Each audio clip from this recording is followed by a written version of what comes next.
Hello, welcome to another interesting episode of the program, a sports preview on Bua Community Voice. In fact, the World Cup is around the corner. The Mundial promises to be as exciting as possible in USA, Canada, Mexico, and we cannot wait. In fact, the list of top countries, in fact, all of the countries going to the World Cup have released the squad that we are expecting to see. Do not forget that if there is a major injury or any call reason for withdrawal, there is a pool a secret pool of the list of players that you can select from. So we all know that this list can change, bearing last minute changes. But at the moment, we'll be starting with the Seleção of Brazil. Of course, the Seleção, they brought out a 26-man squad from Coach Carlo Ancelotti. Yes, Don Carlo brought out the players who will be going to the World Cup. Amazing to tell you that Neymar is back for his fourth World Cup after being away for 2 years and 5 months. And then, so look at what happens on that list. We'll be going through it one after the other. Joining me to do this is the one and only Chiwendo. Chiwendo, the Seleção.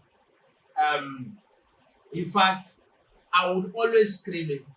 The World Cup that I watched as a boy growing up and enjoyed because I've understood the game entirely was Korea Japan in 2002, and Brazil were champions. In fact, I was so endeared by that championship. Ronaldo de Lima, led the attack with Coach Scolari, who told the boys to come with their girlfriends and wives at a time. In fact, everybody was like, why? Some said they were going to be having before games, and Scolari said there is no motivation that you can give to a team than bringing in their family to be with them, because the family absence is a very, very huge problem when you travel far away. But of course, in North America, Coach Ancelotti said we'll have 3 goalkeepers in the Seleção: Alisson Becker of Liverpool, Henderson from Fenerbahce, Weaverton from Grêmio. Then in the defense, there's a Marquinhos of Paris Saint-Germain, Gabriel Megahertz of Arsenal, Bremer from Juventus, Alexandro from Flamengo, Danilo from Flamengo, Douglas Santos from Zenit St. Petersburg, Ibanez, who's coming from Al Ahly. There's a Leo Pereira from Flamengo. Wesley is joining the squad from AS Roma. In the midfield, 5 midfielders selected. There's a Casemiro who just said goodbye to Manchester United. There's a Bruno Guimaraes from Newcastle United. A Danilo from Botafogo in Brazil. Fabinho is coming from Al Ittihad in Saudi. And there's a Lucas Paqueta from Flamengo. In the forwards, there's a Vinicius Junior from Real Madrid. There's a Rafinha from FC Barcelona. Neymar Junior from Santos. There is an Endrick who is playing for Lyon at loan from Real Madrid. There is a Gabriel Martinelli from Arsenal. Igor Thiago, the second top scorer in the Premier League, coming from Brentford. Luis Enrique is coming in here from Zenit St. Petersburg. There's a Mateus Cunha from Manchester United, and Ryan from AFC Bournemouth. Of course, notable names who are not here. There is no Joao Pedro. There is no Anthony, who I feel should be in the squad because he had a very nice season in Spain with Real Betis. There is no Thiago Silva, who had an amazing season at club level in Brazil. There is no Rodrigo. There is no Eder Militao, surprisingly. There is no Estevao. We all know Estevao. All of they are missing out because of injury. In fact, injury is going to keep Estevao out of this one because of injury, and you know what form can do and all of that. Brazil plays Morocco in the opening game at the MetLife Stadium on June 13.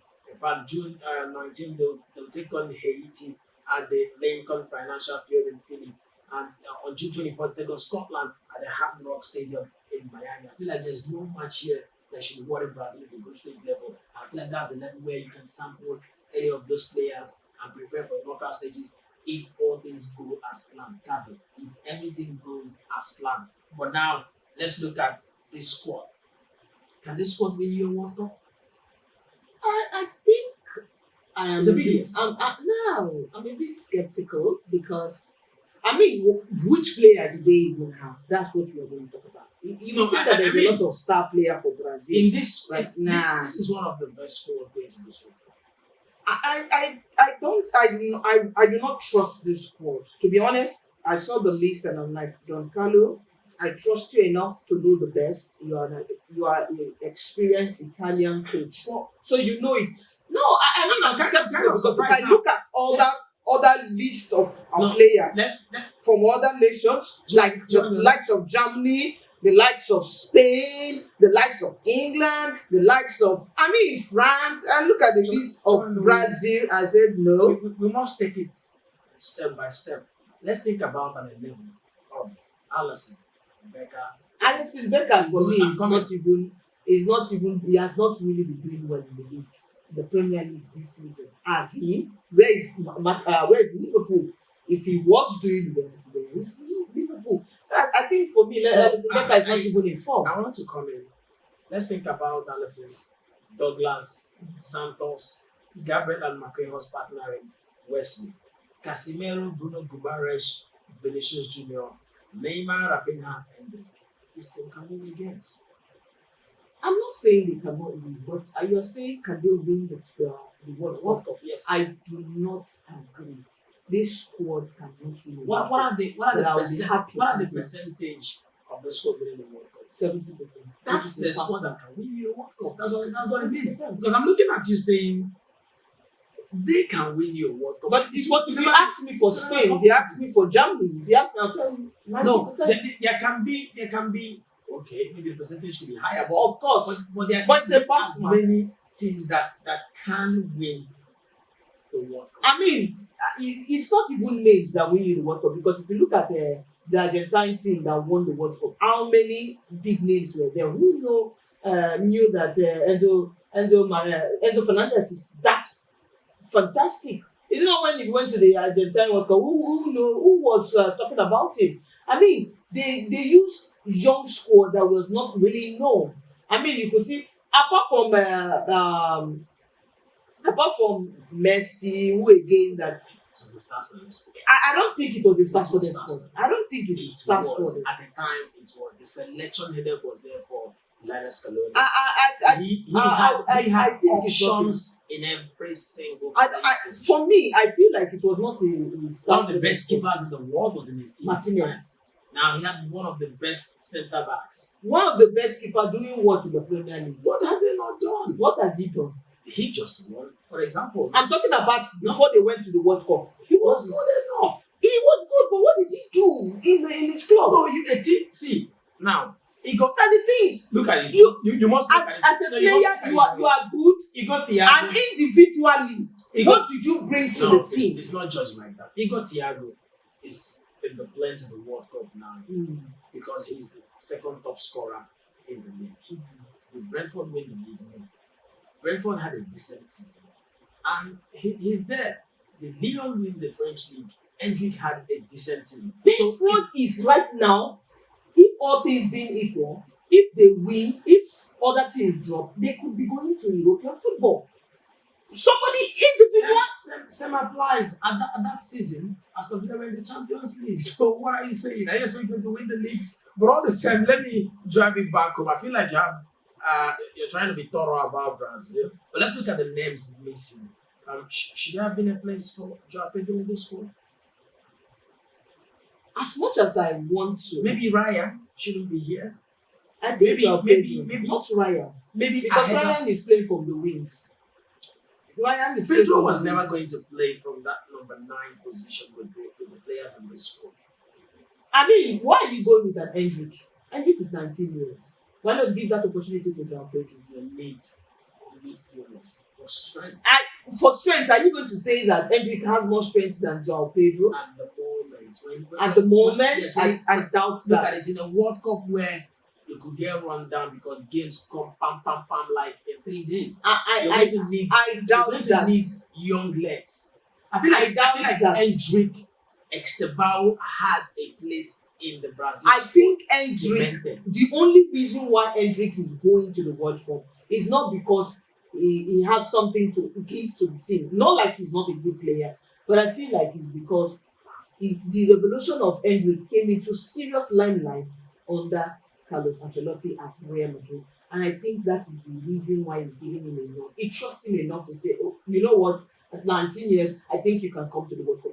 But he should have allowed João Pedro to go to this World Cup. Endrick is 19. And if he continues with this form that he is with Olympic Marseille, I mean, we saw that when he came up from loan to Marseille, he did something. If he continues in that form, in that light, he may be going to the next World Cup. Why not give that opportunity to João Pedro? But then, Once the guarantee that João Pedro will continue like this in the next 4 years. it's his choice. What happens? Sometimes you don't do this to players. You don't do this to players. I'm coming from a sentimental side. It's on merit. Even though the manager will say, you know what, I'm not going to look at the sentimental side of it, but I'm looking at it from the sentimental side. But I trust if you cap an Henry in this World Cup, even if it doesn't give you the 100%, you are preparing for the Brazilian football future.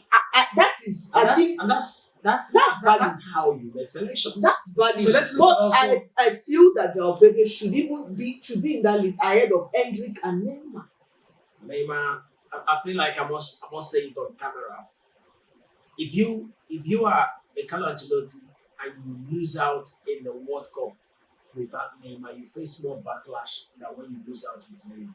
And it's safe to say that it's a safe decision for posterity's sake. Let's look at, I think Thiago Silva's absence can be justified if you look at the centre backs that we have here. In fact, the Gabriel and the Marquinhos is sweet enough for anything that you can imagine for a team. Yeah. Then, if we even want to talk about the likes of Bremer, I'm looking at Marquinhos and Gabriel. Gabriel is that fierce defender that will always go for every tackle. He doesn't care. Marquinhos is a very careful defender. So when you partner these two together, you see that the partnership, the synergy is good. And I think if you keep Marquinhos and Thiago Silva at this time, no, with Paris Saint-Germain, everybody's going to pick him. And I feel like that's why Thiago Silva. I think he should even retire from international football. Okay, maybe it feels like he still got a lot to give. Let's look at. Okay, we know Rodrigo is out because of injury. Eder Militao. I feel like in that centre back situation too, he doesn't stand a chance with these guys there. I think he should have come in as a backup. I mean, he had injury worries. What about Bremer? You look at that defense line. There are players who can play. There's even a Sandro and a Danilo. I mean, these people can play in different positions. They can step into it anywhere in the back line. I think Eder Militao does not stand a chance. He doesn't. I mean, he's even injured, injury-prone player. He has not really gotten himself into Anthony. I think Anthony should have been given a nod into the ahead of who? If that attacking setup. Let me remind you. Ahead Vini Jr., Rafinha, Neymar, Endrick, Gabriel Martinelli, Igor Thiago, Luis Enrique, Mateus Cunha, and Raya. I feel like Martinelli is the only player that shouldn't be this Brazilian squad. No, I think he didn't have a good season. Ryan, probably because they won Premier League. They had a good season. No, and every time he comes from the bench, he always gives something to Arsenal. Let's not take it away from Martinelli. He is a good player, but I think he didn't give that much for him to be making in the league. But it would be so sad that a team who won from that left hand side. I think from that Anto left hand side, but from that left hand side of the attack, from that left hand side of the attack, where he plays, and Lima plays there perfectly. I mean, we're talking about Martinelli now. From that right hand side where he plays, there's a Vinicius Junior. That position is meant for Vinicius Junior. Nobody will take that. Now, from that right hand side, there's a Cunha who could also play from the wings. Get into those wing positions. But I kind of feel like Cunha will be playing as a top 9 in this because he will not. Don Carlo will not want to use him to play from the wings. because they have a lot of players that can play for the The wings. person who is going to come in that center forward position in this team is going to be Endrick. Thiago. But then Thiago there. Thiago is the first choice. Well, So it's either if Neymar, if they what will come along? it's either Neymar. It's either Neymar is going to be sitting on the bench coming from the No, bench. Neymar is not coming to Then the if they are going to be starting Vinicius Junior and they have to force Matheus Cunha to start from the left. That's what will happen eventually. I think in that Because Vinicius Junior right position in that cannot left be position, contested. Ryan will come very handy, and I feel like that's when he was selected. But you can't put it. Will you put Matheus Cunha on the bench for a Ryan? Cunha, We can't do that. Carlos I feel like Ancelotti will not Cunha do does that. not have any starting mode in this team. Really? I don't. Let me give you my 11. Okay. Alisson, Douglas, Santos, Gabriel Magalhaes, Marquinhos, Wesley. Fair enough. In my midfield, I go with Casemiro, Bruno Guimaraes. Casemiro, that's in a 4-2-3-1 formation. Okay. So I go with Casemiro, Bruno. Bruno and Casemiro, they almost play similar. That's why I'm sitting them two in a double Okay. defense. Defense. Okay. Casemiro, Bruno Fernandes. That's 4 defenders, 2 defensive midfielders. So you are putting two And midfielders that are I dangerous that will get you a red card. No, I'll Bruno have them- Guimaraes is dangerous. I'll He's a have very them mark, dangerous. I'll have player. them mark alternative. Then I'll play a Vini Junior, a Neymar Junior, and a Rafinha, and there'll be Hendrick sitting just on a low up front. Then when I have the time for substitution, I'll put in Amigo Thiago to finish up games. And I think if you have that squad, Do you know that I did not even remember that there's a Rafinha? Rafinha plays from the left. exactly. So when you say Rafinha, I think at the end of the day, Matheus Cunha will be playing as a 9. Because he cannot come. There's Now, no way except Vinicius I Junior. really doubt if Cunha could keep Hendrick on the bench in number 9. Because Carlos Ancelotti likes to use players in their natural I doubt position. if he will keep Thiago on the bench at number 9. So that's why I tell you that he's not entirely going there to be in every game. It's going to be very tough. It's going to be anyway. I don't want to be in the hands of Carlos Ancelotti right now. And I know, It's going to be tough for and I him. know he didn't want to make it even tougher. That's why there's no Joao Pedro. In players who could play multiple positions, you still think about. And now, if you pick him and he's not playing, you say, "Oh, how do you pick him so informed? He's not." So, But I say that's how you want to we got a news that Neymar was injured during his last game. So there is a hope. I'm saying if Joao Neymar is on stretcher, he will go for it. I'm telling And you, I think yes, so. I think he's because this could be going to last be in that World dressing room. He needs to talk to these boys. He knows the Brazil history. See, let's not forget the Olympics in 2014. Cup. The Olympics in 2014 Of the time. will tell you who Neymar Jr. is. He's an idol. He might not have lived up to the expectations that they had about him, growing up as a little boy from Santos, but he's a genius. And being a genius is way beyond. Like, it's that touch. We saw in Al Nassr's game, the game before the last one, the last one on Wednesday. We saw what happened when Ronaldo left the game. I was telling someone, sometimes you just need their presence. You just need their presence. And everybody knows when he's in there and when he's not there. So I feel like that's the importance. In fact, the Super Eagles didn't even want Pokano. You need him to rally and talk to this boy and say, look, like I said before we started, we're losing 2 goals to nothing. Don't make mistakes. Just keep playing. They'll win us, but don't let it get messier than it is. And you see him stand, and sometimes at halftime, Carlo won't talk to the team, and Neymar will do the talking. And that's the presence he will bring. So I feel like injury or no injury is going to be in that playing to the World Cup. It's not every player that will play, but some players are important. Marquinhos can come in that kind of personality. Marquinhos is the captain, man. Yeah, that's what I'm saying. He can come in that kind of personality like Neymar also, but it's different for a defender and a forward. It's different for a defender and a forward. Well, we'll see. That's what we'll do. We'll make it as exciting as possible. So we'll look at the top teams in the World Cup and their list. 70% for Brazil before their first game, according to Chiwendo. He doesn't. She doesn't trust them well enough to be able to win the. But it's a walk away for them. In the group stage, I feel so. I don't think they should even be conceding goals in any of those games. They have what it takes to come through that group with flying colors. Well, we'll talk about the next team on the next episode. I must thank you so much for being a part of this one and bringing in your insightful opinion. And also, thank you to Okoloma who was behind the camera. And from all of us at Boa Community Voice, we say adios. See you on the next one.